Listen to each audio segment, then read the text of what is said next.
وعلیکم السلام ورحمۃ اللہ وبرکاتہ۔ مصری صاحب سلامت رہیں۔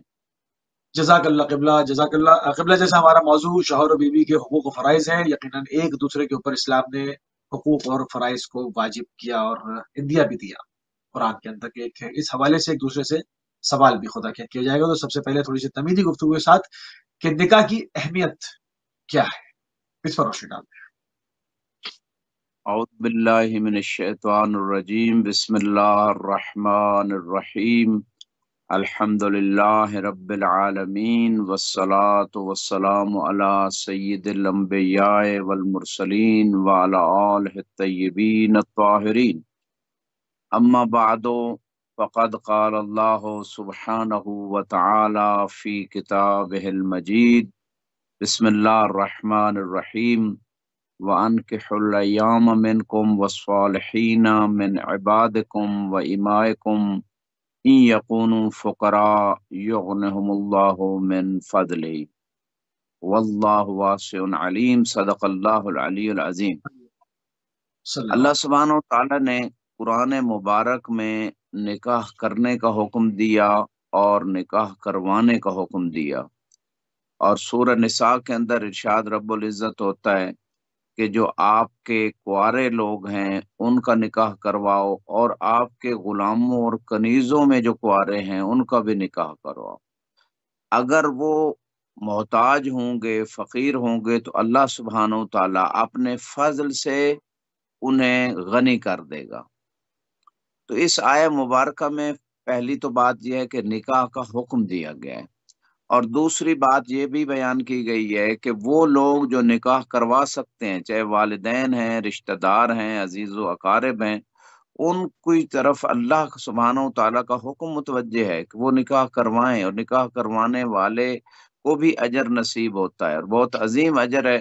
لہٰذا اس مقام پہ اللہ سبحانہ و تعالیٰ نے چونکہ انسان کو اس کی نسل کی بقا کے لیے اور اس کی دنیا و آخرت کی کامیاب زندگی کے لیے نکاح کا میسج دیا ہے، اور اس کے بالعکس جو ایک زمانہ جاہلیت رہا ہے، اس میں نکاح کے بغیر لوگ سلسلے چلاتے تھے، اور کوئی نظم و ضبط نہیں تھا، کوئی فیملی سسٹم نہیں تھا، جس کی وجہ سے بہت زیادہ حرام زادے پیدا ہوئے، اور نتیجہ یہ نکلا کہ وہی لوگ جو ہے نا انبیاء کے مقابلے میں آ گئے، محمد و آل محمد کے مقابلے میں آ گئے، کیونکہ وہ ان کی اصل خراب تھی، کیونکہ اصل نجاست پہ، اصل ان کی غلط طریقے سے جب بنیاد ہی غلط رکھی گئی، تو جس کی وجہ سے وہ ہمیشہ اسلام کے دشمن رہے، کوئی نفاق میں چلے گئے، کوئی اہل بیت کے قاتل ہو گئے، کوئی ان کے چاہنے والوں کے قاتل ہو گئے۔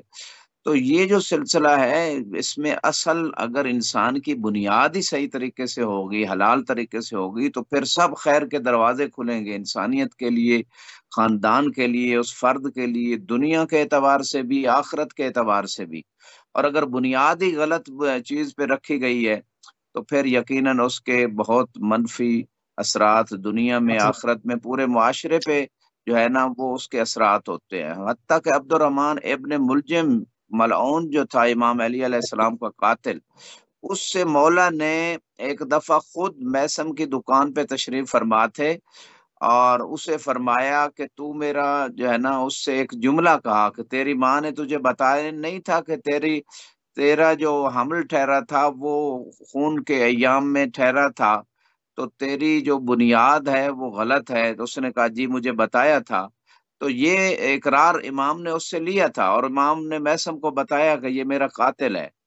اور رسول خدا صلی اللہ علیہ وآلہ وسلم کے فرامین ہے، یا لا یحبک الا طیب الولادہ ولا یبغضک الا خبیث الولادہ۔ اے علی، آپ سے محبت وہی رکھے گا جس کی ولادت پاک ہوگی، اور بغض وہی رکھے گا جس کی ولادت خراب ہوگی۔ تو لہٰذا یہ جو اہل بیت سے دشمنی ہے، مولا علی سے دشمنی ہے، جس زمانے میں بھی ہے، یہ ایک بڑی یہ علامت ہے، یہ سائن ہے، یہ رسول خدا نے بتایا ہے، اور یہ اس سے ڈی این اے ٹیسٹ ہو جاتا ہے۔ زیادہ لیبارٹری پہ خرچہ کرنے کی ضرورت نہیں ہے کہ علی کا بغض رکھتا ہے یا نہیں رکھتا، بس اسی سے پتہ چل جاتا ہے کہ حلال زادہ ہے یا حرام زادہ ہے۔ اور چھٹے امام صادق علیہ السلام یہاں پہ جو ہے نا، ان کا مجھے فرمان یاد آ گیا کہ امام فرماتے ہیں من احس فی قلبہ برد حبنا فلیشکر علی اول النعم، کہ جو ہماری محبت کی ٹھنڈک اپنے دل میں محسوس کرتا ہے، اہل بیت کی محبت کی ٹھنڈک، پس وہ پہلی نعمت پہ اللہ کا شکریہ ادا کرے۔ تو راوی نے سوال کیا، مولا وہ پہلی نعمت کیا ہے؟ فرمایا طیب الولادہ، ماں کا شکریہ ادا کرے کہ حلال طریقے سے لائی ہے۔ تو یہ بہت سارے لوگ ایک تو مثلا اس چیز کی طرف متوجہ نہیں ہوتے۔ تو نکاح جو ہے نا، یہ تو حلال زادہ اولاد پیدا کرنے کے لیے خدا نے ایک سسٹم دیا ہے تاکہ وہ نیک ہوں، محمد و آل محمد سے محبت کریں، ان سے دین لیں۔ اور اس میں بعض اوقات لوگ فقہی مسائل کو نہیں جانتے کہ اگر وہ خاص ایام ہیں تو میاں بیوی اس میں ایک دوسرے قریب نہیں جا سکتے۔ تو یہ چیزیں بھی سمجھنے کی ضرورت ہے۔ بلکہ بہت سارے لوگ طہارت نجاست کے مسائل کو نہیں جانتے، نکاح ہو رہا ہوتا ہے اور بعض مشہور واقعات ہیں کہ وہ مولانا صاحبان مثلا نکاح سے پہلے اس شخص سے پوچھ لیتے ہیں بھئی غسل جانتے ہو؟ تو وہ کہتا ہے مجھے تو نہیں پتا، تو اس کے باپ کو بلایا گیا۔ تو اسی زمانے کا کسی بڑے ایجوکیٹڈ شہر کا یہ علاقہ ہے، علاقے کا واقعہ ہے مشہور، اور واقعہ ایسا ہوا تو باپ سے یہ علاقہ اس یہ مولوی یہ صاحب نے یہ کہا۔ واقعہ کافی مشہور ہے، یہ واقعہ بالکل کئی جگہوں پہ سے کوٹ ہوتا رہا ہے۔ جی ہاں۔ جی جی، وہ باپ نے کہا مولانا صاحب آپ مجھے غسل کا طریقہ بتا دیں، میں بیٹے کو بتا دوں گا۔ تو یہ صورتحال ہے موسوی صاحب دنیا میں۔ تو نکاح جو ہے بیسک جو میں عرض کرنا چاہتا ہوں، اس کے بینیفٹس دنیا میں بھی آخرت میں بھی ہیں۔ اور یہاں پہ جناب جابر ابن عبداللہ انصاری کا مجھے وہ مشہور مقولہ یاد آ گیا، یا معاشر الانصار، وہ انصار کی گلیوں میں جاتے تھے ان محلوں میں، تو ان سے کہتے تھے کہ اپنی اولاد کا ٹیسٹ کرو، کیونکہ ہم نے رسول خدا سے سنا ہے کہ جو علی سے محبت رکھے گا وہ حلال زادہ ہے، جو علی سے بغض رکھے گا وہ حرام زادہ ہے۔ لہذا اپنے بچوں کو علی کی محبت اور علی کے سامنے لے کے آؤ، اگر وہ خوش ہو جائیں، علی کی محبت اور علی کو قبول کر لیں تو تمہارے بچے ہیں، ورنہ وہ ان کا جملہ مشہور ہے فَاسْأَلُوا عَنْ أُمِّهِ، کہ اس کی ماں سے پوچھو کہ بچہ کہاں سے لے کے آئی۔ تو میں مختصر یہ کہنا چاہتا ہوں کہ نکاح کے جو بینیفٹس ہیں، فرسٹ آف آل تو یہی ہے کہ انسان حلال زادہ ہوگا، اور دوسرا اگر حلال زادہ ہوگا تو اس کی نیکی کی طرف رغبت بڑھے گی، اور خدا نخواستہ اگر حرام زادہ پیدا ہوا تو سب شر اس کے اندر جو ہے نا، اس کی بنیادی غلط ہے، اس کی اساسی غلط ہے، اس کی بیس ہی غلط ہے، تو ہر شر اس سے توقع کی جا سکتی ہے۔ اور حرام زادہ جو پیدا ہوتا ہے وہ پھر حرام کاموں میں زیادہ اس کی رغبت ہوتی ہے، یعنی نعوذ باللہ بدکاری، باقی تمام قتل غارت، اس کے لیے کوئی مسئلہ نہیں ہے۔ تو یہ سارے مسائل ہیں، اور یہاں پہ جو ہے نا میں اس لیے اس نقطے پہ تھوڑا سا مزید فوکس کروں گا، نکاح کی اہمیت کے حوالے سے جو آپ نے کویسچن کیا۔ رسول خدا صلی اللہ علیہ وآلہ وسلم ارشاد فرماتے ہیں تناکحوا وتناسلوا انی اباہی بکم الامم یوم القیامت ولو بالسقط، کہ نکاح کرو اور نسل کو بڑھاؤ آگے، میں روز قیامت جو ہے نا تمام امتوں پہ اس بات پہ مجھے فخر ہوگا کہ میری امت کے افراد زیادہ ہیں، اگرچہ وہ بچہ ساقط ہی کیوں نہ ہو جائے۔ تو لہٰذا صحیح۔ یہ ساری چیزیں جو فلسفی اسلام نے دی ہے، دیکھیں آج دنیا میں 7 ارب آبادی ہے موسوی صاحب، اور فیملی پلاننگ کا جو سلسلہ ہے، میں سمجھتا ہوں اگر کوئی بندہ افورڈ کر سکتا ہے، اور رزق جو خدا کی طرف سے ہوتا ہے وہ بیوی کی وجہ سے آتا ہے، بچوں کی وجہ سے آتا ہے، جتنے بیوی بچے ہوں گے اس قدر رزق بڑھتا ہے۔ ٹھیک ہے اس میں سٹرگل ہونی چاہیے رزق حلال کمانے میں بھی، اور سارا سسٹم ایک پلاننگ کے تحت انسان لے کے چلے، لیکن ابھی بھی دنیا میں جو مسلم کنٹریز بھی لے لیں، مسلم آبادی ہے وہ بہت کم ریشو میں ہے۔ تو اس کا بڑا فیکٹر ہے، یعنی ایک نظم دین کو پھیلانے میں یہ ساری چیزیں۔ جی موسیٰ صاحب سلامت رہیں۔ بہت ہی عمدہ طریقے سے قبلہ نکاح کی اہمیت کے اوپر آپ روشنی ڈالے تھے، ذرا عفت کی اہمیت پر بھی روشنی ڈال دیں کہ کیسے ممکن ہے، عفت چیز کیا ہے اور عفت کی اہمیت کیا ہے، اور اس کو ذرا کھول کے بیان فرمائیں۔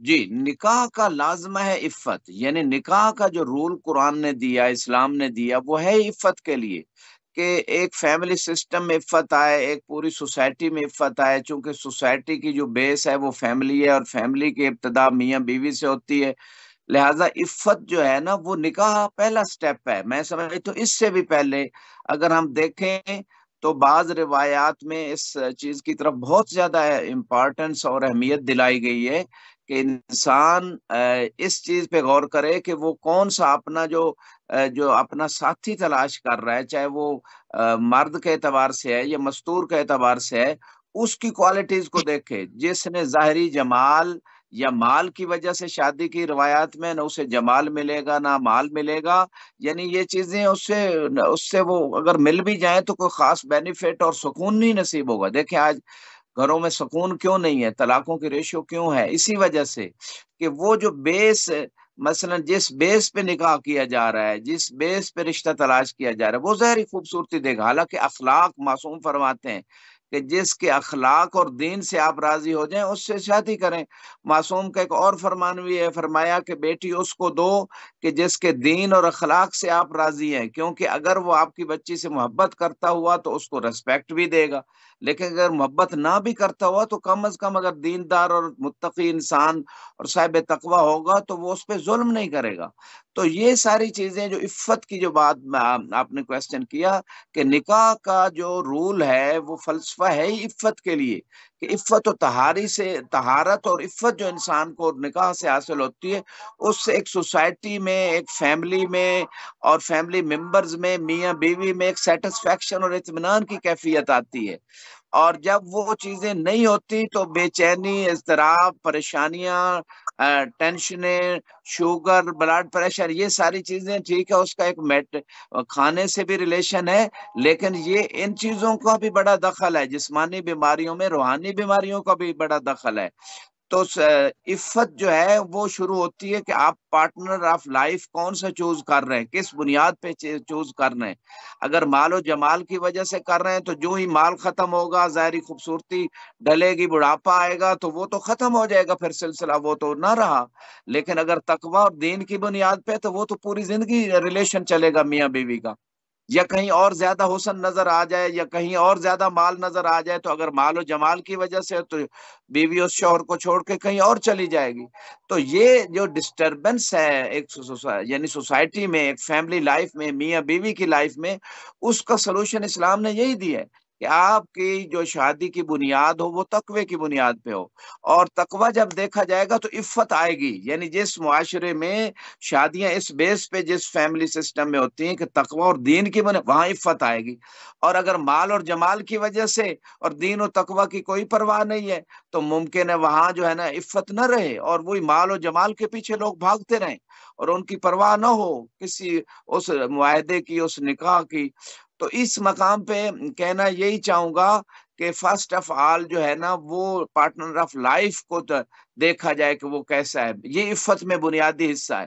پھر ان لوگوں نے جہاں رشتہ کیا جا رہا ہے، ان بچی نے رزق کون سا کھایا، حلال رزق کھایا یا حرام کھایا، اس کا بیسک فیکٹر ہے، یہ بڑا بیسک رول ہے اس چیز کا کہ اگر حرام رزق کھایا ہوگا، بے شک دین سیکھ لیں، بے شک ظاہری لبادہ جو مرضی اوڑھ لیں، اندر سے وہ اندر کا انسان اس کو جو ہے نا وہ گمراہ کرتا رہے گا، اندر کا نفس امارہ بالسوء جو ہے نا اسے ہر قدم پہ بہکاتا رہے گا اور اسے برائی کی طرف لے جائے گا۔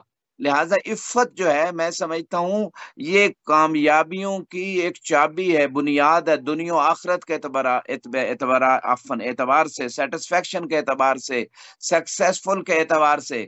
تو عفت کے حصول میں جو بیسک کنڈیشنز ہیں، جو رولز ہیں، جن چیزوں کو خیال رکھنا ضروری ہے، اس میں حلال رزق جن بچوں نے کھایا ہے فرسٹ آف آل جی، اس کے بعد ان کی دینی تربیت کیسی ہے، اور اس کے بعد جو ہے نا وہ پارٹنر آف لائف چوائس کرنے میں تقوی کا خیال رکھا جائے۔ ہاں بعد میں ساتھ اگر ظاہری جمال یا مال بھی آ جاتا ہے وہ ثانوی چیزیں ہیں، وہ فرسٹ اس کی بیسک رول ادا نہیں کرتے ایک انسان کی کامیاب لائف میں۔ تو عفت کے حصول میں یہ چند چیزیں، اور پھر اگلی بات یعنی اگر شوہر خود دیندار ہے، باکردار ہے تو بیوی پہ بھی اس کا اثر ہوگا، اور اسی طرح بالعکس ہے، اگر بیوی باکردار ہے، دیندار ہے، طہارت نجاست کا خیال رکھتی ہے اور خوف خدا رکھتی ہے، وہ بھی شوہر کی جو ہے نا کردار اور اس کی لائف پہ اثر انداز ہوتی ہے۔ یعنی میاں بیوی دونوں ایک دوسرے کے عفت اور طہارت میں ان کا دخل ہے۔ بعض روایات میں ہے کہ اگر آپ چاہتے ہو کہ آپ کی عورتیں باکردار رہیں تو دوسروں کی عورتوں پہ غلط نگاہیں نہ ڈالو، ان کے ساتھ غلط ریلیشن نہ بناؤ، اگر آپ چاہتے ہیں کسی خاندان کے عورتوں کے کردار کو جاننا چاہتے ہو تو ان کے مردوں کے کردار کو دیکھو. تو مردوں کا کردار اگر والد، بھائی، بیٹا، ان تمام لوگ جو ہے فیملی ممبرز میں جو اگر وہ برے ہوں گے تو عورتوں پہ اس کا اثر ہوگا. وہ ایک لاشعوری طور پہ چیزیں وہ اس پہ اثر انداز ہوتی ہیں. تو عفت کے لیے جو 4-5 چیزیں میں نے بتائی، حلال رزق کا کھانا، تقوی اور دینداری کو سمجھنا اور اپنانا، اور اس کے ساتھ پارٹنر آف لائف کو تقوی کی بنیاد پہ چوائس کرنا، پھر جو ہے نا خود باکردار ہونا. اگر خود باکردار انسان ہوگا تو دوسرا پارٹنر آف لائف بھی باکردار رہے گا. اور اس کے ساتھ ساتھ ماحول، یہ آخری چیز اس میں عفت میں بتا رہا ہوں مفتی صاحب، ماحول کا بڑا دخل ہے. اگر ایسے ماحول میں انسان رہتا ہے جہاں ہر طرف بے غیرتی، بے حیائی، فحاشی، بے دینی، بدکاری ہے، تو جتنا بھی انسان کوشش میں ہوگا ہے تو وہ مجاہد، لیکن پھر بھی جو ہے نا وہ آخر انسان ہے، وہ غیر معصوم ہے. وہ کہیں نہ کہیں بہکے گا، کہیں نہ کہیں اس سے نگاہ غلط پڑے گی، کہیں نہ کہیں غلط بات سنے گا، کہیں نہ کہیں وہ اس کے پھسلنے کے، جب سڑک پہ اگر ہر طرف ہی وہ ایسی سچویشن بنا دی جائے کہ مثلا کیچڑ ہی کیچڑ ہے تو چھینٹے تو پڑیں گے، وہ کہیں نہ کہیں تو پھسلنے کا خطرہ ہے. تو اگر صاف ستھری روڈ ہے اور بالکل اس میں کوئی ایسا سلسلہ نہیں ہے جہاں انسان سفر کر رہا ہے، تو پھر تو کم چانس ہوتے ہیں. تو لہٰذا ماحول کا بڑا اثر ہوتا ہے. اس لیے علماء کے فتاوے بھی ہیں آیات اور روایات کی روشنی میں تمن کہ ایسے ماحول سے ہجرت کرنا واجب ہے کہ جہاں آپ اپنا دین نہیں بچا سکتے، عفت نہیں بچا سکتے. کتنے لوگ جو ہے نا شرقی دنیا سے ویسٹ میں جا کے گئے مال کے لیے، رزق حلال کمانا عبادت ہے، حرج نہیں ہے، لیکن وہ آنکھوں کے سامنے میجارٹی کی صورتحال یہ ہو چکی ہے کہ ان کی اولادیں بگڑ گئیں، بے دین ہو گئیں. اور اچھے لوگ بھی ہیں، میں اس سے انکار نہیں کرتا، لیکن یہ ہے کہ اکثریت کی جو شکوے شکایتیں اور جو پریشانیاں ہیں وہ ماحول کی وجہ سے ہوئی ہیں. ممکن یقیناً انہوں نے رزق حلال کھلایا ہوگا، اچھی تربیت بھی کی ہوگی، کوشش بھی کی ہوگی، لیکن اس کے باوجود ماحول جو تھا، وہاں کا ایٹماسفیئر، وہاں کا رہن سہن، وہاں کے لوگوں کی جو ہے نا لائف سٹائل جو تھا، اس نے بڑا امپیکٹ کیا، اور وہ ان کی اگلی نسلیں بگڑ گئی اور ان لوگوں کے ہاتھوں سے نکل گئی، والدین کے ہاتھوں سے نکل گئی. ہر قسم، یعنی کوئی والدین کی ریسپیکٹ غالباً نہیں کرتے لوگ، ان کی بات نہیں مانتے، جو یعنی اسلامی رولز کی پرواہ نہیں کرتے، یہ ساری چیزیں. بلکہ کچھ تو اسلام بھی چھوڑ گئے، یعنی اور مذاہب میں چلے گئے.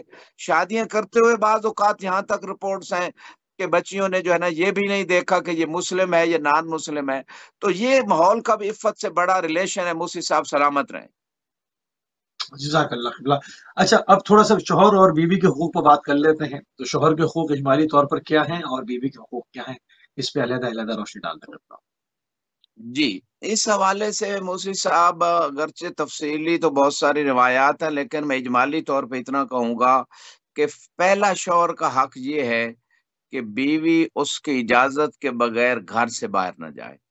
یہ بہت امپارٹنٹ نقطہ ہے، اور میں سمجھتا ہوں اگر اسی ایک نقطے پہ عمل کر لیا جائے تو بہت سارے فساد، بہت ساری بے راہ رویاں، بہت ساری بے دینیاں، بہت ساری بدکرداریاں، بہت ساری طلاقیں، بہت ساری ناچاکیاں، بہت سارے جھگڑے، بہت سارے ڈسٹربنسز جو ہیں فیملی کے اندر، وہ ختم ہو جائیں گے. اس لیے اسلام نے وہ راستے بند کیے جو شیطان کے راستے ہیں، وہ راستے اسلام نے ان کو شروع سے ان کی طرف متوجہ کیا کہ جس سے فتن و فساد اور بے چینی اور خرابیاں پیدا ہوتی ہیں اور فساد پیدا ہوتا ہے. لہذا بیوی جو ہے کے اوپر جو ہے نا فرض ہے، اور شوہر کا فرسٹ رائٹ یہ ہے کہ اس کی اجازت کے بغیر گھر سے نہ جائے. ہاں، شوہر حج واجب ہے مثال کے طور پہ، پھر شوہر کی اجازت نہیں ہے، یا اسی طرح کو کوئی اور واجب کام ہے، صلہ رحمی مستحب ہے غالباً، تو اس میں شوہر کو چاہیے کہ وہ اجازت دے بیوی کو اپنے رشتہ داروں سے، خصوصاً والدین جو ہیں، جو زیادہ قریبی رشتہ دار ہیں، بھائی ہیں، بہنیں ہیں، ان کے حوالے سے، جو محرم بھی ہے مثلاً، ان کے حوالے سے خود ساتھ جائے، چاہے ان کو اجازت دے. تو وہ صلہ رحمی میں اجازت یعنی حق ہے. بیوی کا بھی بالکل کٹ آف جائز نہیں ہے، لیکن پھر بھی اجازت شوہر کی اس میں شرط ہے، کیونکہ بعض واقعات بڑے مشہور ہیں. رسول خدا صلی اللہ علیہ وآلہ وسلم کے زمانے میں ایک مستور کا جو ہسبینڈ تھا وہ سفر پہ تھا، اور آپ نے یعنی اس عورت کا والد بیمار ہو گیا، اسی مدینے کے اندر تھا والد، اور پیغام آیا تو دیکھیں دیندار عورت تھی، ایک قدم بھی خدا اور رسول کی مرضی کے بغیر نہیں اٹھانا چاہ رہی، اور اس نے رسول خدا کی خدمت میں پیغام بھیجا کہ میرا والد مریض ہے، شوہر میرا گھر سے باہر ہے، اس نے اجازت نہیں دی، لہٰذا میں والد کی تیمارداری کے لیے آپ کی اجازت سے چلی جاؤں۔ اللہ کے رسول اجازت دے سکتے تھے، لیکن جو رول فرسٹ آف آل پہلا رول ہے کہ شوہر کی اجازت لی جائے، تو آپ نے فرمایا آپ نے شوہر کے آنے کا انتظار کرو۔ اس مستور مومنہ کا والد فوت ہو گیا، پھر اس نے پیغام بھیجا اللہ کے رسول کی خدمت میں کہ میرا والد فوت ہو گیا اور شوہر ابھی تک نہیں آیا۔ آپ نے فرمایا انتظار کرو، اور اس مستور مومنہ نے اللہ اور رسول کے حکم کی اطاعت کی، انتظار کیا، والد دفن ہو گیا، اتنے میں جبریل آ گئے اور کہا یا رسول اللہ اس مومنہ کو بشارت دے دو جو اس نے اللہ اور رسول کی اطاعت کی ہے اور اپنے شوہر کی اطاعت کی ہے، اس کی اجازت کے بغیر گھر سے باہر نہیں گئی، اسی اطاعت کی وجہ سے اللہ نے اس مومنہ کو بھی بخش دیا اور اس کے والد کو بھی بخش دیا ہے۔ تو مقصد کہنے کا یہ ہے کہ اصل چیز ہے کامیابی اللہ کی نگاہ میں، لوگوں کی نگاہ میں کامیابی نہیں۔ اگر کوئی غیر متدین، غیر معرف یعنی معرفت کے بغیر کوئی ایسی عورت ہوتی جو دین کو نہ سمجھتی ہوتی، تو پھر وہ فوراً چلی جاتی کہ میرا باپ مار رہا ہے اور میں شوہر کے انتظار میں بیٹھی رہوں۔ تو مقصد ہے اس چیز میں جو اطاعت پروردگار ہے اسی میں ہی انسان کی نجات اور کامیابی ہے۔ تو یہ واقعہ ہے، یہ پہلا حق میں نے آپ کی خدمت میں اجمالی طور پہ بیان کیا کہ شوہر کا حق ہے۔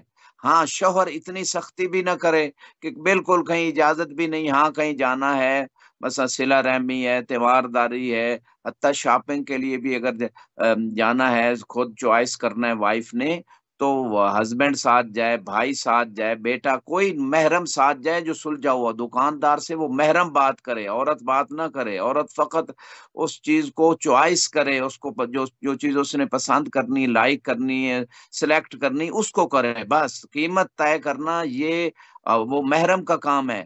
اور یہاں پہ میں یہ کہنا چاہوں گا، یہ بھی ایک بہت بڑا مسئلہ ہے موسوی صاحب ہمارے معاشرے میں، کہ شاپنگ جو ہے نا وہ مستورات اکیلی چلی جاتی ہیں اور خود بھی پھر بغیر پردہ بہت ساری مستورات ہوتی ہیں، اور پھر نامحرموں سے گفتگو اور لمبی گفتگو اور ضرورت سے زیادہ گفتگو اور بہت سارے مسائل جو ہیں، تو اس سے شیطان کے راستے کھلتے ہیں، شیطان کے دروازے کھلتے ہیں۔ تو یہاں پہ یہ پہلا حق ہے جو میں نے بتایا کہ شوہر کی اجازت کے بغیر گھر سے باہر نہ جائے۔ شوہر کا دوسرا حق یہ ہے، بعض روایت بھی انشاءاللہ پیش کریں گے، اس میں یہ ہے کہ شوہر اچھی شوہرداری، جہاد المرأہ حسن التباعل، جیسے کہ روایت میں ہے کہ عورت کا جہاد یہ ہے کہ اچھی شوہرداری کرے، شوہر کے ساتھ اچھا حسن سلوک رکھے۔ بیوی کا بھی حق ہے، شوہر کا یہ حق ہے کہ اس کے ساتھ حسن سلوک کیا جائے، یعنی اس کی رسپیکٹ کی جائے، اس کی اگر کوئی خامیاں ہیں اس سے چشم پوشی کی جائے اور اس کے لیے دعا کی جائے، اور پھر جو عام روٹین کے مثال کے طور پہ گھر میں کھانا یا لباس کی صفائی یا گھر کی صفائی، یہ بھی روایات میں ذکر ہوا ہے۔ یہ یعنی شوہر کی حد تک یا جو بچے ہیں اس کی حد تک تو یہ بہت زیادہ باعث ثواب ہے، شوہر کا حق بھی ہے، لیکن جو ہے پوری فیملی اگر ایک عورت پہ اس کا بوجھ ڈال دیا جائے، یعنی 3 4 بھائی ہیں، پورا ایک جوائنٹ فیملی سسٹم، وہ بھی ظلم ہے۔ پھر ایک مستور پہ پوری فیملی کا کھانا، پوری فیملی کے گھر کی صفائی، کپڑے دھونا، یعنی اسلام جو ہے اچھا نا اس میں بھی وہ افراط مطلب اس میں تفریط۔ بعض لوگ، اچھا اس میں تھوڑا سا ڈفرینس جو ہے وہ اس کا تقابل جو ہے جو اسلام کہہ رہا ہے، جو دین کہہ رہا ہے، بعض دفعہ لوگ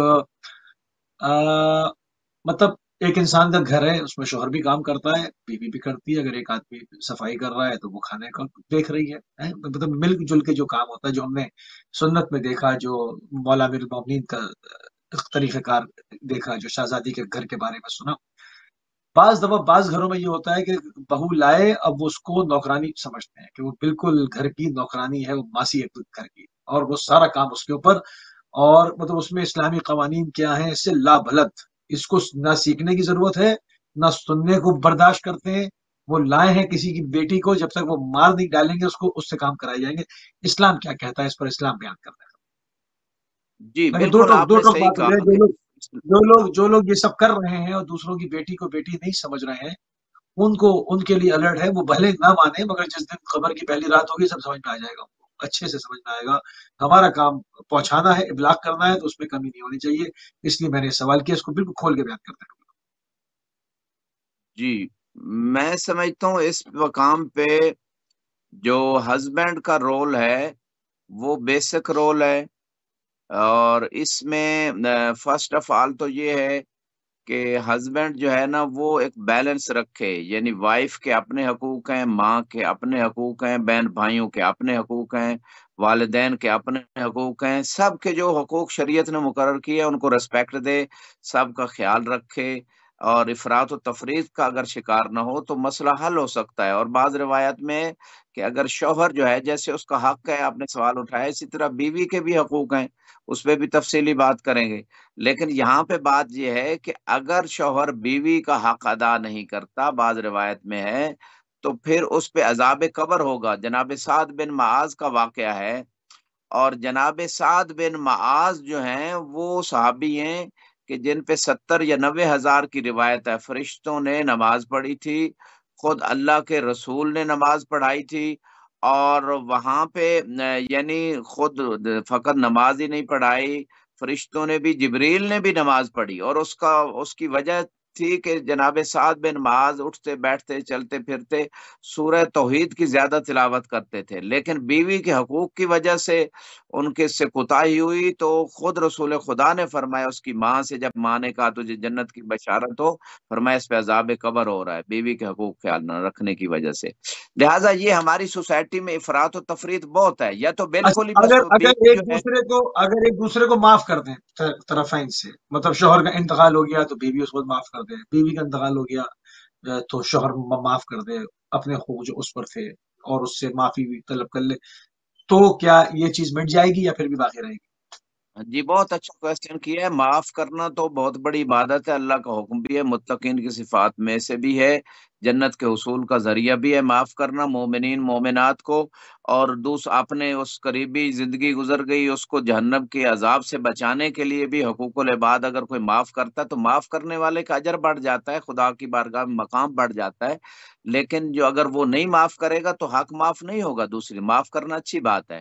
تو حقوق شوہر کی بات جو آپ نے کوشچن کیا موسی صاحب, تو یہاں پہ بات یہ ہو رہی ہے کہ یہ دو حق, ایک تو یہ ہے کہ اس کی اجازت کے بغیر گھر سے باہر نہ جائے, دوسرا حق یہ ہے کہ وہ شوہر جو ہے نا اس کے جو ضروری لوازمات, مثلا گھر میں اس کو پانی دینے کا, یعنی 1 سال کی عبادت کا ثواب ہے اگر شوہر کو بیوی جو ہے نا وہ پانی مہیا کر دیتی ہے. بعض روایات میں ہے کہ اگر مسکرا کے اس کا استقبال کرتی ہے تو 1 شہید کا ثواب ملتا ہے. تو یہ سارے جو بینیفٹس ہیں ایک بیوی کو مل رہے ہیں شوہر کے حقوق ادا کرنے کے اعتبار سے. اس کے اچھا بعد نہیں, شوہر یہ تو وہ خوشی خوشی کر رہی ہے, یہ تو خوشی خوشی کر رہی ہے. جہاں پر اس کو نوکرانی بنایا جا رہا ہے وہاں اسلام کیا کہتا ہے؟ آیا اس سے زبردستی کام کرائے جا سکتے ہیں؟ اس کو حکم دیا سکتے ہیں؟ ایک ساس بیٹھی ہوئی ہے گھر میں, اب اس نے ان کا جینا حرام کر دیا, وہ جو نئی بہو آئی ہے نا, اب اس کی جان کو آ گئی. اب یہ ہر گھر گھر کی کہانی ہے. میں چاہ رہا ہوں اس کے اوپر بالکل صاف صاف بات ہو تاکہ ان کو پتا چلے کہ وہ کچھ عرصے میں جانے والی ہیں, تو ان کو معلوم ہو کہ وہ کیا کر کے جا رہی ہیں. ایسی ہزاروں عورتیں معاشرے کے اندر ہیں, ایسے سسر بھی ہوں گے, ایسی ساسیں بھی ہیں, ان کو پتہ چلے کہ دین کیا کہتا ہے. اور آگے ان کے لیے صرف حج, روزہ, نماز, زکوٰۃ سے کام نہیں چلے گا, یہاں پر پکڑائی ہوئے گی, حقوق البشر میں آئے گا. تو وہ جو ایک بن کے وہاں پر ایک گھروں کے اندر ایک سسٹم ہے کہ وہ نہ جیتی ہیں نہ جینے دیتی ہیں, تو اس کا کیا حل ہے؟ اسلام کیا کہتا ہے؟ کتنا کام لیا جا سکتا ہے, کتنا نہیں؟ بہت بڑا المیہ آپ نے ذکر کیا ہماری سوسائٹی کا. تو ساس اگر بہو کو بیٹی سمجھے اور بیٹی ساس کو اگر ماں سمجھے تو سارے وہ تو مسئلے وہ حل تو ہیں. وہ فرسٹ تو آف ہو آل تو سکتا ہی یہ ایک نہیں, نصیحت ہے. وہ تو ہو سکتا ہی نہیں نا. اکا دکا کیس ہے, مطلب ناممکنات ہے ہمارے معاشرے میں, کم از کم جہاں پر انڈین ڈرامے دیکھے جاتے ہیں اور اس سے سیاست سیکھی جاتی ہے تو ناممکن ہے اس کی. اب آپ بتائیں عذاب قبر اس پہ, تاکہ سیدھی سیدھی بات ہوئے. جی بالکل صحیح, میں اسی کی طرف آ رہا ہوں. تو میں فرسٹ آف آل تو دونوں طرفوں کو ایک دوسرے کی ریسپیکٹ کرنی چاہیے, محبت دینی چاہیے. سسر ہے, ساس ہے, ان کو اپنی بہو کو محبت دیں, اور جو بہو ہے وہ اپنے سسر اور ساس کو ریسپیکٹ اور محبت دے, یہ اچھی بات ہے. لیکن جو کام ہے وہ بہو پہ ساس اور سسر کا واجب نہیں ہے. ہاں اگر وہ کر دیتی ہے تو اس کو اجر و ثواب ملے گا, لیکن اگر نہیں کرتی تو یا کسی وجہ سے، مرض کی وجہ سے یا کسی بھی وجہ سے، تو اس پہ واجب نہیں ہے۔ لہذا جو ساس اور سسر ہیں ان کو چاہیے کہ وہ بہو اور شوہر کا جو معاملہ ہے اس میں دیکھیں اگر کوئی کوتاہی ہے، شوہر کی اطاعت نہیں کرتی، شوہر کی اجازت کے بغیر گھر سے باہر جاتی ہے، شوہر کا کام جو مقدار ضرورت ہے، لباس دھونا یا کھانا پکانا یا بچوں کا، وہ نہیں کرتی، تو اس میں تو وہ ان کو شکوہ ہو سکتا ہے۔ لیکن اگر سسر اور ساس کا وہ کام نہیں کرتی تو وہ لازمی نہیں ہے، لیکن اگر کرے گی تو ثواب و اجر ہے اور اس میں ایک خیر و برکت بڑھے گی، بزرگوں کی دعائیں لے گی۔ اچھا، یہاں پہ موسوی صاحب ایک اور آخری بات شوہر کے حقوق کے حوالے سے یہ ہے کہ حق زوجیت کے اعتبار سے، کہ شوہر کا جو حق زوجیت ہے وہ میں انشاءاللہ روایت بھی پیش کریں گے، یعنی وہ بہت اہم حق ہے۔ بہت ساری مستورات ہیں وہ شوہر کا حق زوجیت صحیح طریقے سے ادا نہیں کرتی، جس کی وجہ سے گھروں میں ناچاکیاں، بعض اوقات شوہر کہیں اور ان کا رخ ہو جاتا ہے، مسائل بڑھتے ہیں اور پریشانیاں بڑھتی ہیں، اور اولاد کے لیے یہ سارا سلسلہ۔ یہ چند ایک حقوق میں نے آپ خدمت میں پیش کر دیے۔ آپ جی کو اگلا سوال کیجیے گا۔ اچھا، اب یہاں تو آپ نے شوہر اور بیوی کے حقوق کے اوپر بات کی کہ اس پر ٹھیک ہے، ماں باپ اعتراض کر سکتے ہیں، ساس کو بھی اعتراض ہو سکتا ہے، سسر کو بھی ہو سکتا ہے۔ اب یہاں پر یہ ہے کہ نیا زمانہ ہے، نئے رنگ ڈھنگ ہیں، تمام چیزیں ممکن ہے۔ میں نے ایسی چیزیں بھی دیکھی جس میں کسی ساس نے کہا اپنی بہو کو کہ جی ہم تو اپنے زمانے میں اب اپنے شوہر کے ساتھ باہر نہ کھانے پہ جاتے تھے، نہ شاپنگ پہ جاتے تھے، اب تو گھر پہ رہتے، تو تم بھی نہیں جاؤ۔ اب یہ نہ خود جینا، نہ کسی کو جینے دینا، نہ خود مطلب ایک ناک میں دم ہے نا یہ تو۔ اس کے اوپر کیا حقوق ہے، اسلام کیا کہتا ہے جی کسی بہت اچھی شخصی بات آزادی ہے، کے یہ اوپر، اصل جس میں یہ شخصی میاں آزادی کے؟ بیوی کا بھائی شوہر لے کے جانا جی چاہ رہا ہے، اب اس پر بھی وہ رائے جا رہا ہے کہ تم کیوں لے کے جا رہے ہو؟ ہم نے تو نہیں کہا، ہمارے یہاں تو عورتیں باہر نہیں جاتی، اس کو کیوں لے؟ مطلب اس کو جی زمین میں زندہ گاڑ دیں وہ، مطلب نہ خود مرتی ہیں نہ اس کو جینے دیتی ہیں، سیدھی سیدھی سی بات ہے۔ تو یہ اس پہ کیا عذاب ہوگا، اس پر روشنی ڈال دیں، شاید کسی کو نصیحت ہو جائے۔ جی۔ یہ وائف پارٹنر یعنی وائف اور ہسبینڈ جو آپس میں پارٹنر، ان کا مسئلہ ہے۔ اگر وہ باہر نہیں، ان کا کھانے کے تو لیے ہے، وہ جانا بیٹے چاہتے ہیں، وہ بیٹے حرج نہیں۔ بیٹے سے ناراض ہوتی ہے نا، اب بیٹے سے ناراض ہوں گی تو بیٹے اور ماں کا ریلیشن ہے، وہ اس کو خوف خدا ہے کہ ماں کو میں ناراض کر رہا ہوں، ماں اس پر تلی ہوئی ہے کہ بہو کو کوئی خوشی میسر نہ ہو۔ اب اس پر کیا کرے وہ، کیا کرے وہ؟ اس میں یقیناً وہ ہاں، ماں باپ کا احترام باقی رکھے، باقی بیوی کے جو حقوق ہیں، احترام ہے، اس کو خوش کرنا یا کہیں کبھی لے جانا باہر کھانے پہ، وہ اس کا حق ہے، بیوی کا لے جا سکتا ہے اگر افورڈ کر سکتا ہے۔ تو اس حوالے سے میں اتنا کہوں گا کہ اس میں فرسٹ آف آل ممکن ہے ماں جو ہے ایسی وائف کو روک رہی ہو کہ جو پردے کا خیال نہیں رکھتی، یا میک اپ کر کے باہر جا رہی ہے لوگوں کے سامنے، وہاں ہوٹلوں میں سب اس طرح بیٹھتے ہیں، یا ممکن ہے وہاں کھانا حلال نہ ہو۔ یہ جہتیں اگر ہیں نصیحت کی تو پھر تو اچھی بات۔ اگر ایسی بات نہیں، حلال کھانا ہے، پردے میں جا رہی ہے، کوئی غیر شرعی چیز نہیں ہے، تو پھر شوہر اور بیوی کا آپس کا معاملہ ہے، وہ جا سکتے ہیں، اس میں کسی کو حق 90% نہیں روک۔ 90% زندگی حرام کرنی ہے، سیدھی سیدھی سی بات کر رہا ہوں قبلہ، 90% زندگی حرام کرنی ہے، نہ پردے کو دیکھنا ہے، نہ غیر مردوں کا معاملہ ہے، نہ پیسے کا معاملہ ہے، صرف زندگی حرام کرنی ہے، سیدھی سیدھی 90% یہ ہے۔ بالکل صاف بات اس لیے کر رہا ہوں کہ شاید کسی کو خوف خدا آ جائے اور کسی کی زندگی آسان ہو جائے، دوسروں کی بچیوں کو لا کر ان کی زندگی حرام کر ڈالتے ہیں، تو یہ گھر گھر کا پرابلم ہے، اور یہ تعلیمات اہل بیت ہے نہیں۔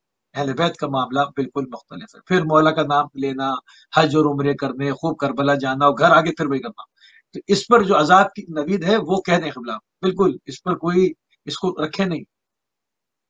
جی جی بالکل، اذیت دینا کسی بھی مومن یا مومنہ کو اذیت دینا، وہ رسول خدا کو اذیت دینا ہے، وہ اس میں بڑی سخت روایات ہیں، اور وہ اذیت جو ہے اس سے خدا کی لعنت آتی ہے جب تک وہ مومن یا مومنہ معاف نہیں کرے گا۔ بعد میں انسان اذیت دے کے بعد میں بے شک پوری دنیا بھی اسے دے دے، بعض روایت کہتی ہیں کہ پھر وہ جو خسارہ ہوا، وہ جو کمی ہوئی، وہ پوری نہیں ہو سکتی۔ تو لہٰذا مومن یا مومنہ کو خوش کرنا، پھر تو یہ اپنے ریلیٹیوز ہیں، یہ تو اپنے بیٹے کی بہو ہے، اپنے بیٹے کی وائف ہے اور اس ساس کی بہو ہے، تو اس کو تو زیادہ محبت، احترام، خوشی دی جائے تاکہ گھر میں سکون رہے، اور یہ ساری چیزیں نصیحت کے طور پہ. لیکن وہ بعض اوقات جو بڑے ہوتے ہیں ان کی مشکل یہ ہوتی ہے کہ وہ سمجھتے ہیں کہ یہ نوجوان بھی ہماری طرح لائف گزارے. نوجوانوں کا اپنا پیریڈ ہے، ان کی اپنی لائف ہے، بزرگوں کا اپنا سٹائل آف لائف ہے، ان کا اپنا زمانہ تھا، لہذا ڈفرینس ہے. تو نئے زمانے کے اعتبار سے اپنے آپ کو چینج کرنا پڑتا ہے. جی موسوی صاحب اگلا سوال کیجیے گا. جی قبلہ، اچھا، بنیادی جو وجوہات آپ معاشرے میں دیکھتے ہیں طلاق کی، وہ کیا ہے؟ کیونکہ بہت تیزی کے ساتھ جو ہے وہ طلاق کا معاملہ جو ہے وہ پھیل رہا ہے بہت تیزی کے ساتھ. تو وہ کیا عنصر ہے، مین وجوہات کیا ہے؟ جی اس کیوں؟ کوشچن کے آنسر سے پہلے تھوڑا سا میں مزید بیوی کے حقوق کے حوالے سے تھوڑی سی گفتگو کروں گا. فرسٹ آف آل تو ایک کامن رائٹ ہے میاں بیوی کا کہ ایک دوسرے کی ریسپیکٹ کریں، ایک دوسرے سے محبت کریں، ایک دوسرے کی غلطیوں سے چشم پوشی کریں. اور اس میں فرسٹ یعنی میں سمجھتا ہوں کہ اس میں بیوی کے حقوق میں اگر دیکھا جائے تو لباس اور کھانا جو افورڈ کر سکتا ہے وہ شوہر اس کے مطابق دے. اگر زیادہ افورڈ کر سکتا ہے نہیں تو کم از کم جیسے وہ اپنے والدین کے گھر میں رہتی تھی کم از کم اس لیول کا کھانا لباس دینا ضروری ہے شوہر پہ. اور خصوصاً گرمیوں کے مثلا اس ماحول کے اعتبار سے اگر دو لباس چلتے ہیں اس طرح سردیوں کے دو لباس تو یا زیادہ یا کم، تو یہ ساری چیزیں بیوی کے حقوق میں سے ہے. اسے رہائش دینا جو مناسب ہو اس کی شان کے مطابق، یا جیسے وہ اپنے والدین کے گھر میں رہتی تھی یا اس سے بہتر دے سکتا ہے تو یہ بھی بہت اچھی بات ہے. رہائش، لباس، اس کے تباً میڈیکل کی یہ ساری نان و نفقے میں چیزیں آتی ہیں. اور اسی طرح جو ہے نا بیوی کے حقوق میں سے جیسے میں نے کہا احترام کے ساتھ کھانا، لباس، میڈیکل، یہ ساری چیزیں ہیں. اور اخلاقی طور پہ بہت یعنی روایات جو ہیں انسان کو چاہیے کہ ایک دوسرے کے لیے تحمل اور صبر کا دامن کبھی نہ چھوڑے اور برداشت کا. لیکن اگر انتہا ہو جائے کسی بھی طرف سے، وائف یا شوہر کی طرف سے، اگر تو وہ صبر کر سکتے ہیں تو بعض روایت میں اگر بیوی شوہر کی اذیت پہ صبر کرتی ہے تو یقیناً اسے جناب آسیہ کا درجہ ملے گا. بعض روایت میں اگر شوہر بیوی کے جو ہے نا بد اخلاقی پہ صبر کرتا ہے تو اسے جناب ایوب علیہ السلام کا جو ہے نا وہ حسنات اور خدا اس کو اجر عطا فرمائے گا. تو یہ ساری نعمتیں اپنی جگہ ہیں، لیکن بہتر یہ ہے کہ ایک دوسرے کے عیوب سے چشم پوشی کی جائے، ایک دوسرے کو جو ہے نا وہ احترام سے ہمیشہ ڈیل کیا جائے اور کچھ کوتاہیوں سے درگزر کیا جائے. یہ ساری چیزیں انسان کی زندگی کو پرسکون بناتی ہے فیملی لائف میں. باقی انسان کا اور خدا کا معاملہ ہے، وہ انسان جو ہے اس کو روز قیامت اپنا حساب خود دینا ہے. یعنی جو ظاہری طور پہ اسلام نے جو رولز بتائے ہیں اس کے مطابق انسان چلتا رہے، باقی چیزیں خدا کے اوپر چھوڑ دے. تو آپ نے جو طلاق کی بات کی اس کی بھی ریزن وہی ہے کہ اگر شادیاں جو ہے نا وہ تقوی کی بنیاد پہ نہیں ہوں گی، مال اور جمال کی وجہ سے ہوں گی تو طلاقیں ہوں گی. یہ بیسک ریزن ہے. پھر جو اچھا، کتنے تربیت کا کتنے فرق پرسنٹ لوگ ہیں قصبے پہ کر رہے ہیں شادی؟ آپ دیکھیں، رشتہ آتا ہے، سیلری پوچھی جاتی ہے، بالکل میں بالکل صاف صاف بات کرنے والا آدمی ہوں کہ جی اتنی سیلری ہے. اچھا اچھا، اب بتایا جاتا ہے جی اوپر کی کمائی کتنی ہے. اب سیلری ہو گئی مائنس، یعنی یہ حرام خوری کتنا کرتا ہے اس کو اوپر کی کمائی پہ، وہاں پر پھر بڑے مزے سے اس پر جو ہے وہ سلاوات پڑی جا رہی ہے. اوہ ماشاء اللہ. تو یہ اوپر کی کمائی کو کوئی یہ نہیں کہتا کہ تم بیٹا حرام کیوں کماتے ہو اور ہم تمہیں بیٹی جب دیں گے جب یہ حرام کی کمائی چھوڑ دو گے تو اس کو بڑا پسند کیا جاتا ہے کہ سیلری اتنی ہے اور اوپر کی کمائی اتنی. تو جب یہاں تخوہ خواہ کہاں ہے؟ یہاں کہاں ہے تخوہ؟ کہاں ہے یہاں؟ جی تو بالکل صحیح اب کہہ رہے ہیں. تو تو یہ جی بالکل کامن سی بات ہے، بالکل نارمل بات ہے. وہ بعض لوگوں کو مطلب لگے عجیب سی، مطلب کہ میں کس طرح سے کہہ رہا ہوں، مطلب اس کو ایسے ہی کہنا چاہیے، حق بنتا ہے کہ ایسے ہی کہنا چاہیے تاکہ ایسے جو لوگ ان بنیادوں پر رشتہ کرتے ہیں اور اس طرح پھر ولادتیں ایسی ہوتی ہیں جو الٹے سیدھے لوگ پیدا ہوتے ہیں. کوئی گروپ لے جا کے چیٹنگ کر رہا ہے، کوئی کچھ کر رہا ہے، کوئی مسجد میں مال کھا گیا، کوئی کہیں کا ٹرسٹی کچھ کھا گیا، وہ پھر ایسے ہی لوگوں کے یہاں پیدا ہوتے ہیں. تو وہ ان چیزوں کو یہاں اسٹریٹ فارورڈ ان کو روک دینا چاہیے، لوگوں کو سامنے اس طرح سے بات کرنی چاہیے. اب اس پہ آپ کیا کہیں گے؟ آپ دیکھ لیں زیادہ تر امام بارگاہوں میں، مساجد میں، ٹرسٹی، فلانی کمیٹی، فلاں کمیٹی، آپ مجھے بتائیں میجورٹی میں لوگ چور ہوتے ہیں. کیوں ہوتے ہیں؟ یہ کہاں سے آ گئے؟ یہ ساری بنیادیں غلط ہے نا. مطلب ایک حرام خوری ہے، انسان حلال بھی کماتا ہے، حرام بھی، بیٹی دے دی اس کو. اب جو بچہ پیدا ہوگا تو وہ یقیناً یہ دونوں طرف کا مال کھا کے پیدا ہو رہا ہے نا وہ. اب وہ اس کی سیرت بھی اسی اس پر ہوگی، نہ وہ حلال دیکھے گا نہ حرام. اس کو جو سامنے آئے گا وہ اس کو اپنا مال سمجھے گا، اور یہ ہو رہا ہے. میں چاہ رہا ہوں اس کے اوپر قبلہ تھوڑی سی بات ہو جائے. جی بہت امپارٹنٹ نقطہ ہے. اگر ہماری سوسائٹی میں اس چیز کی دوڑ ختم ہو جائے کہ مال کس کے پاس زیادہ ہے، تو بہت زیادہ اس کے پازیٹیو اثرات ہوں گے. طلاقوں کی ریشو کم ہو جائے گی اور زندگی میں سکون آ جائے گا. یہ پہلے جج کرنا چاہیے لڑکے والوں کو بھی لڑکی والوں کو کہ رزق حلال کھا کے یہ بچہ بڑا ہے، ابھی اس کی کمائی کیسی ہے، کہاں سے پیسے آتے ہیں، کہ اتنی اگر پے تھوڑی ہے تو زیادہ پیسے کہاں سے آ رہے ہیں. اگر ایسا رزق آ رہا ہے کہ حرام کا رزق، وہاں بچی نہیں دینی چاہیے. بچی گھر میں بیٹھی رہے، یہ لاکھوں درجے بہتر ہے کہ اس کی آخرت بچ جائے جائے کہ وہ حرام کا مال جا کے کھائے اور بے دینی میں مبتلا ہو جائے اور اس کی اولاد بھی بگڑ جائے اور روز قیامت بھی جواب دہ ہو. جیسے کہ بعض روایات میں ہے کہ یہ چیزیں جو ہے نا انسان کو تباہی. رسول خدا کا مشہور فرمان ہے کہ آپ مجھے دو چیزوں کی ضمانت دو، میں تمہیں جنت کی ضمانت دیتا ہوں. ایک عفت بطن کی اور ایک عفت فرج کی، کہ مجھے پیٹ میں حلال ڈالنے کی ضمانت دو اور شرمگاہ کو حرام سے بچانے کی ضمانت دو، میں تمہیں جنت کی ضمانت دیتا ہوں. تو اس کا مطلب یہ ہے کہ یہ حلال رزق کھانا اور عفت بطن اور عفت شرمگاہ، یہ دونوں بیسک چیزیں ہیں جو انسان کو جنت لے جائیں گی اور جہنم سے بچانے والی ہیں.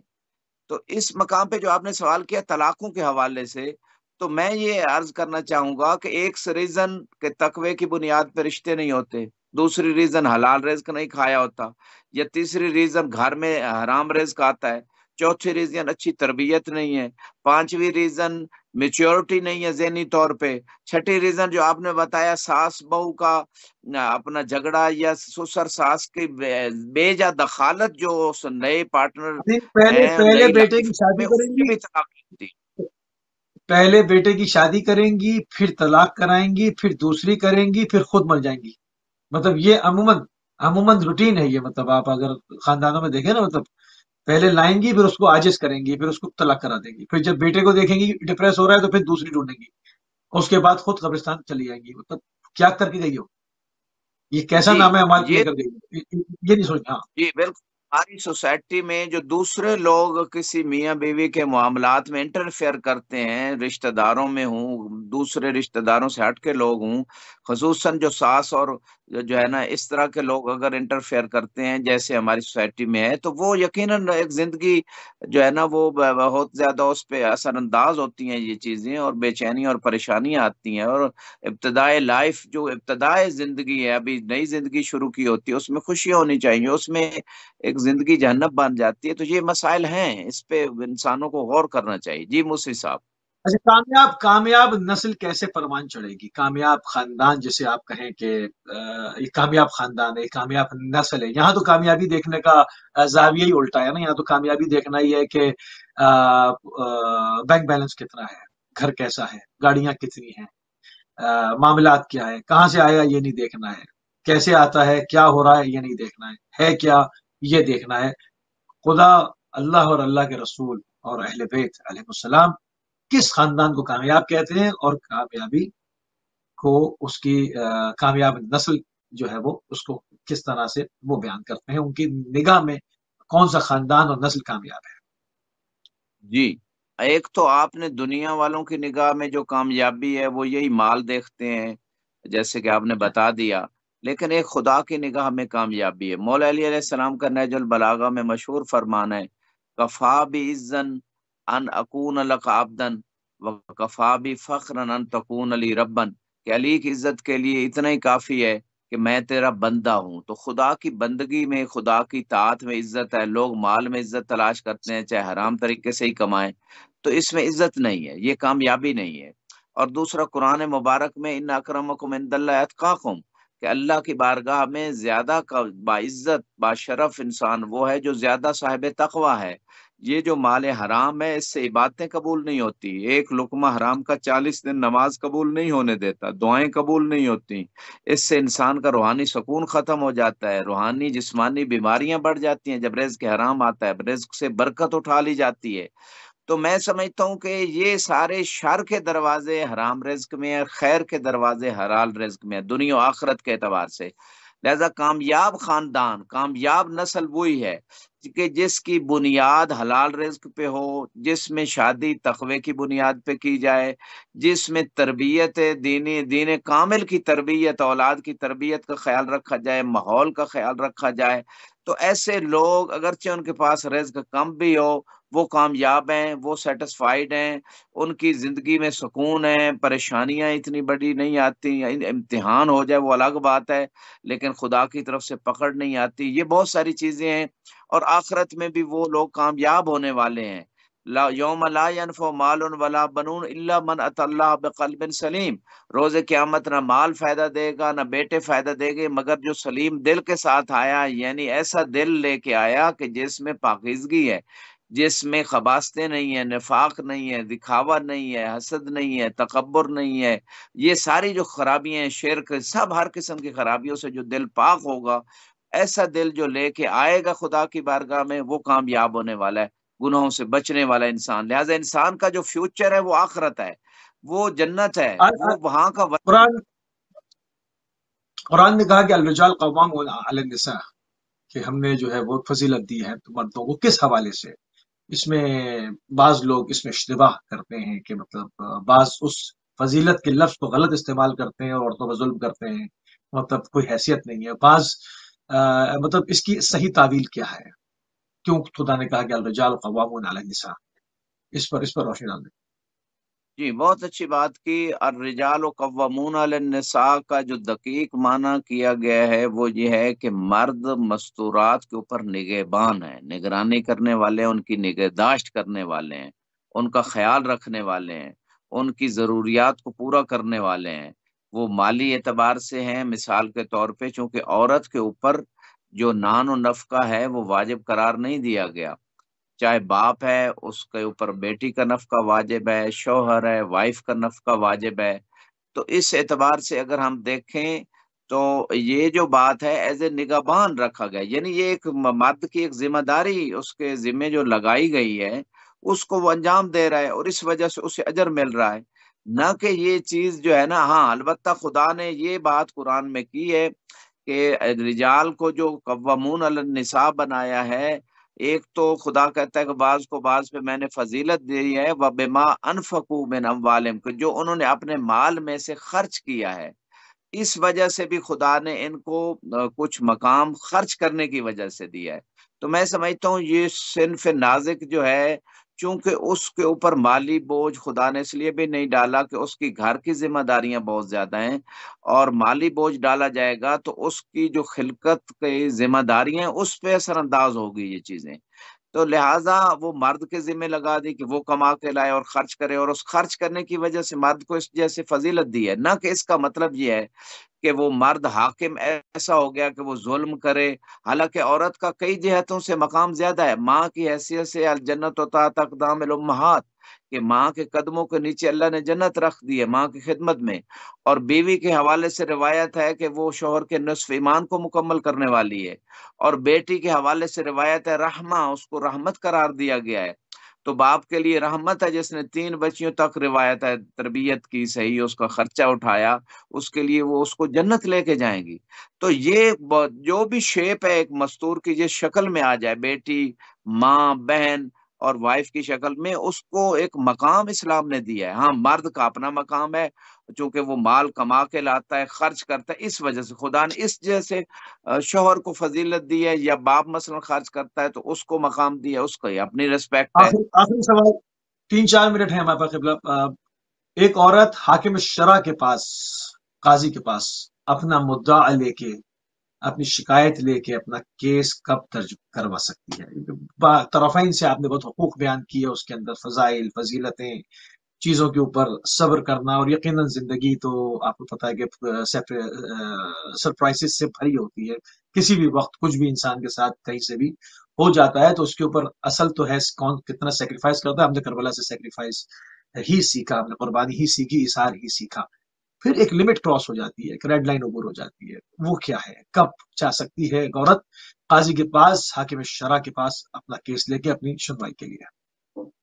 جی بہت امپورٹنٹ نقطہ ہے. فرسٹ آف آل تو وہی بات کروں گا کہ اگر بنیاد صحیح ہے، تقوی کی بنیاد پہ رشتہ ہوا، سوچ سمجھ کے ہوا، جذبات سے نہیں ہوا، میچورٹی دیکھی گئی دونوں طرف سے، تو وہ رشتے کامیاب ہوتے ہیں. لیکن اگر جو ہے نا ظاہری کچھ چیزیں دیکھ لیں، اس انسان کی عقل اور اس کی رہن سہن ساری چیزیں نہیں دیکھی گئی، تو بعد میں پریشانیاں آتی ہیں. لیکن پھر بھی اگر انسان، میں نے روایت عرض کی، صبر کرے تو اس پہ اسے جناب آسیہ کا اجر ملے گا. اگر بیوی ہے، اگر شوہر صبر کرے گا تو جناب ایوب کا اجر ملے گا.